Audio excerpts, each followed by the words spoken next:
The Bold and the Beautiful, Thomas's Delusion, Hope's Dilemma, and the Return of a Dangerous Obsession. Just when you thought the bold and the beautiful couldn't push the limits of psychological tension any further, the writers have cracked the lid open on one of the most volatile and heart-wrenching storylines in recent memory.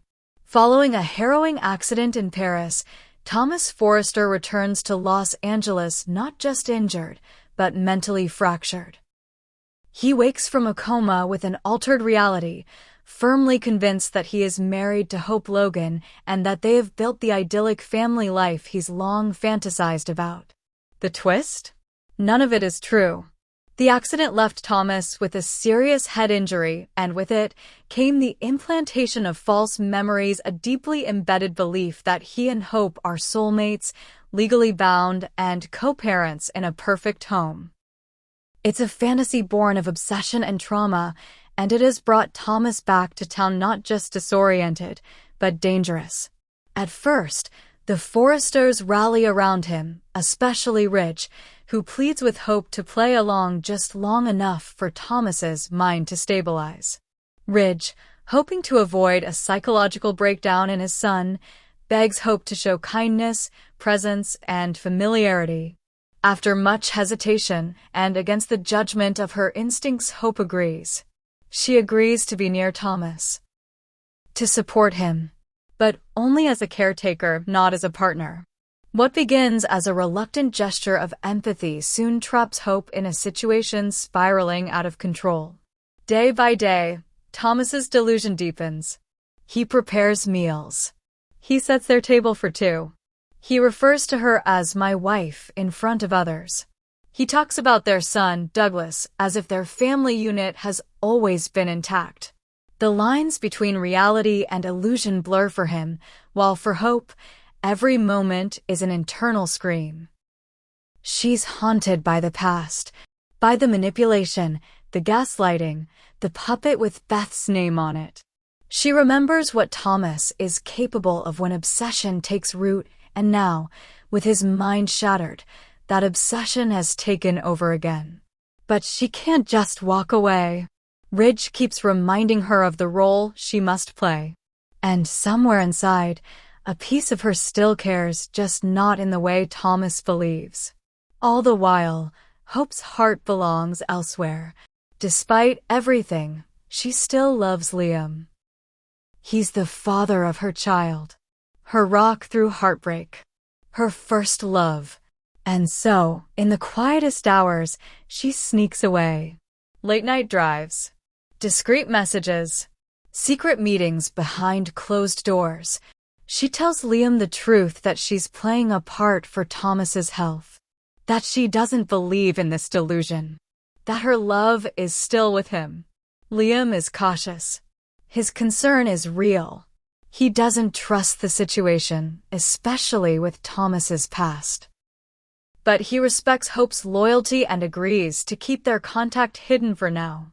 Unfortunately, not everything stays hidden in the world of the bold and the beautiful.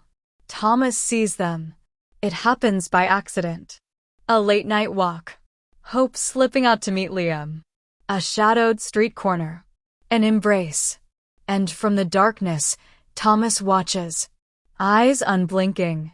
The image etches itself into his fractured mind as betrayal. To him, it's not Hope visiting an ex, it's his wife cheating on him. The reaction is immediate, but not external. Thomas doesn't confront Hope. He doesn't argue.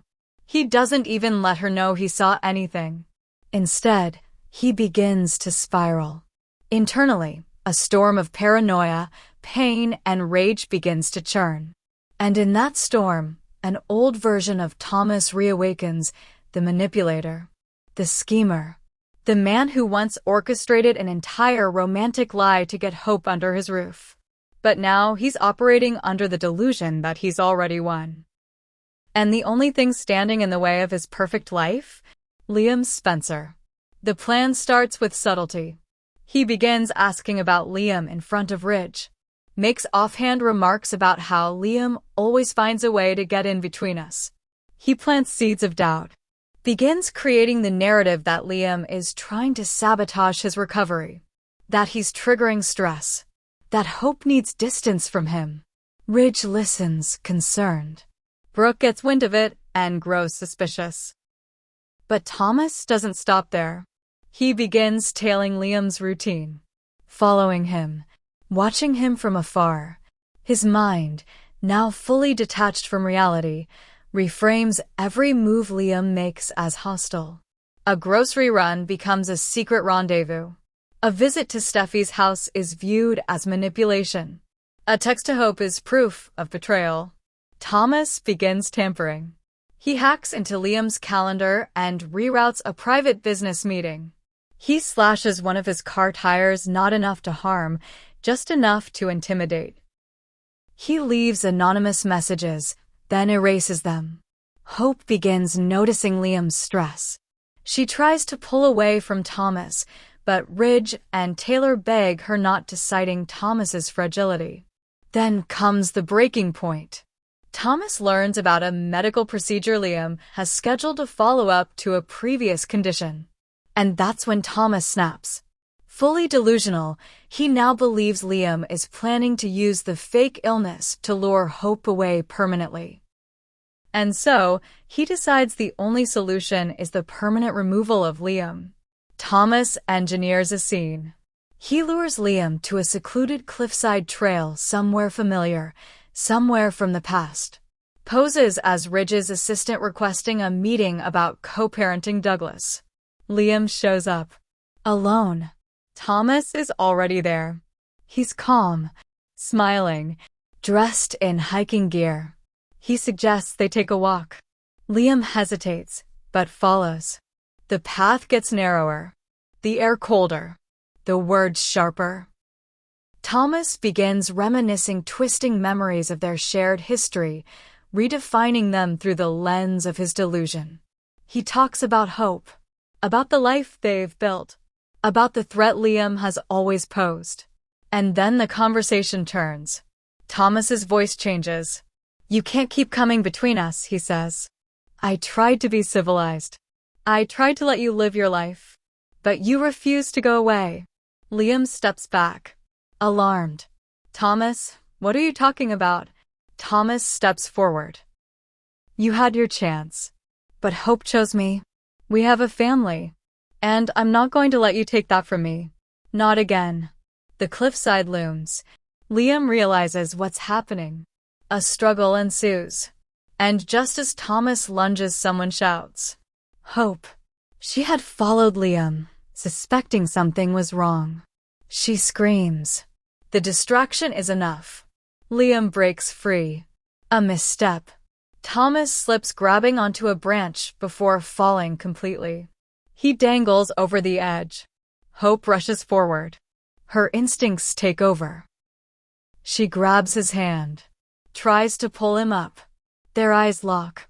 Thomas, still lost in the fantasy, says, "Don't let go. We have a life together." Hope, trembling, says, "That life isn't real, Thomas." Carter arrives, pulling Thomas to safety. Police are called. A full psych evaluation is ordered. Ridge, broken, watches as his son is taken away for treatment. Taylor, devastated, blames herself. Brooke holds Hope as she breaks down, finally free of the burden, but forever scarred. The fallout is massive. Liam recovers. Hope returns to Beth. Thomas is committed to psychiatric care. But no one escapes untouched. The town whispers about the truth, the illusion, the danger. And Hope? She's no longer the woman caught between two men. She's the woman who survived them both. And she's done being anyone's prize. In the bold and the beautiful, love can be blinding. But when the illusion shatters, the truth is all that remains. And sometimes, that truth comes at the edge of a cliff. The illusion had shattered. The lies exposed. But for Thomas Forrester, the fantasy refused to die. Committed briefly to a psychiatric facility after his violent cliffside outburst, Thomas spent mere days under observation before his doctors reached a grim and chilling conclusion. He was unwell, yes, but not enough to be held criminally responsible. Diagnosed with dissociative psychosis brought on by trauma and head injury, Thomas was ruled mentally incompetent at the time of the attempted assault on Liam Spencer, and he was released into a closely monitored outpatient treatment program under the legal and medical guardianship of Ridge and Taylor. It was a devastating decision that shocked the Forrester and Logan families and left Hope Logan more haunted than ever before. But what no one saw coming was that Thomas's treatment had done nothing to cure his delusion. In fact, his release only fueled the narrative growing louder inside his broken mind. Liam was the last barrier, the final obstacle between Thomas and the life he believed was already his. And now, that barrier had to go. Permanently. Thomas escaped supervision one rain-soaked evening, slipping away under the pretense of attending therapy. But he wasn't going to a session. He was going to the Cliff House, the same secluded property overlooking the Pacific where so much blood, love, and betrayal had played out over the years. Steffi was out of town. Ridge and Taylor were distracted. And Liam, still recovering from the earlier confrontation, was house-sitting for his sister. Alone. Thomas arrived quietly. He brought no warning. No pretense. Only purpose. Liam opened the door, visibly on edge, seeing the man who had nearly killed him days earlier now standing calmly in the rain. "What are you doing here?" he demanded. Thomas stepped inside, uninvited. His face was eerily calm, his voice disturbingly clear. "I came to end this," he said. Liam tried to back away, reached for his phone. But Thomas was faster. He pulled a knife from his coat, small, clean, clinical. In one swift, violent movement, he plunged it deep into Liam's abdomen. Liam gasped. Blood soaked his shirt. He staggered, reaching for the wall, whispering hope, but there was no one there to help. No one to stop it. Thomas knelt beside him, holding his hand, whispering, "You should have let her go." And then Liam Spencer, one of the bold and the beautiful's most enduring figures, died, alone, bleeding out on the hardwood floor of his sister's cliffside home, his final breath wrapped around the name of the woman he loved. Hours later, his body was found by Hope. She had come after a string of unanswered texts. Her intuition, sharpened by years of heartbreak, had told her something was wrong. She entered the house to find Liam's lifeless body in a pool of crimson. Her scream tore through the night. Paramedics arrived too late. Police found no signs of forced entry. No fingerprints. Nothing except the unmistakable knowledge that this was murder. And suspicion? It had only one name: Thomas Forrester. But Thomas, once again, claimed mental instability. He admitted to visions, admitted to being there, but said he wasn't in control. Taylor stepped in. Ridge called lawyers. Doctors provided stacks of psychiatric evaluations. The result? Thomas was ruled unfit to stand trial and was sent to a long-term psychiatric facility rather than prison. No conviction. No justice. Just silence. And for Hope? There was nothing left.